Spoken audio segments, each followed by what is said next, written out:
service of songs and night of tributes for late Mrs. Gbemisola Olutayo Olowolafe.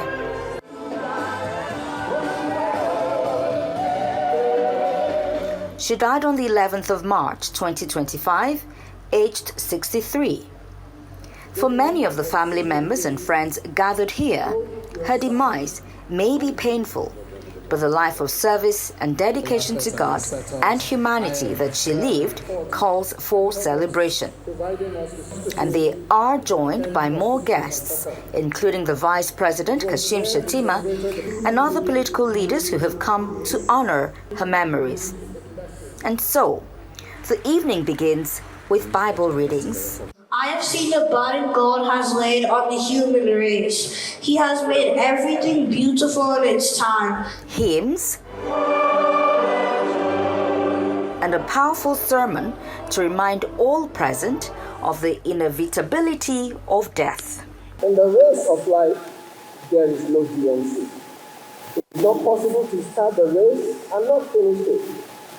In this interesting journey, everyone invariably must reach the finishing line. Of course, there is more on the night with a tribute session where close family members, including children, siblings, and the husband of the deceased, deliver moving speeches, including a special rendition about their late mother, sister, and wife. We gather today not to mourn, but to celebrate the extraordinary life of my mother. Everyone who knew her, whether as a mother, wife, auntie, daughter, sister, or friend, would describe her as kind, generous, and endlessly loving. But if I'm honest, she was also stubborn as a mule. That stubbornness, though, was her strength. It was her refusal to give up on her family, her faith, or her principles.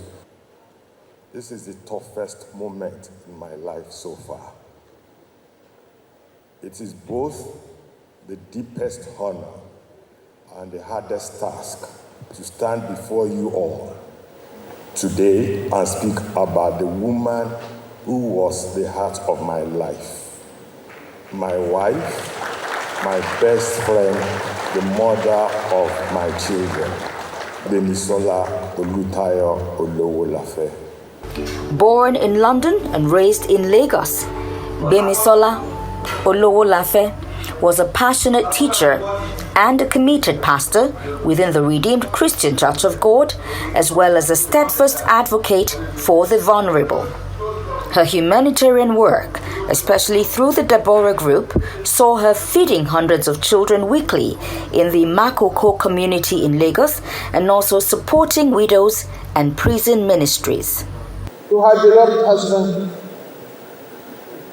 Dr. Olowolafe, and to the entire family, may you be comforted not just by her memory, but by the knowledge that she fulfilled the call of her Maker with honor, that she ran her race with dignity, and that she has returned home to rest among the saints. May her gentle soul find peace in the eternal embrace of her Creator. On day 2 of the program, attention shifted to the Redeemed Christian Church of God, Tree Parish in Banana Island, Ikoyi, for a funeral service.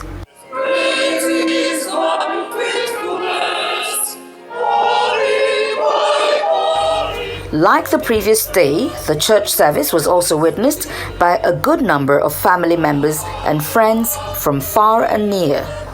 For His mercies endureth forever.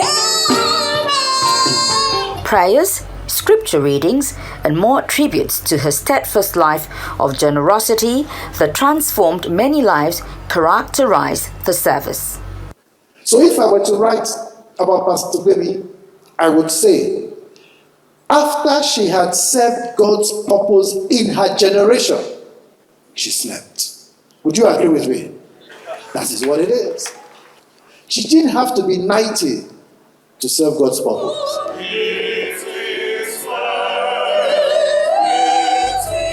As the body of their beloved mother, wife, and friend is wheeled out of the church to her final resting place, family members and friends, though emotional, are standing in grace, full of gratitude to God for Mrs. Gbemisola Olowolafe's life of service and spiritual depth that transformed many lives, a legacy they will cherish forever.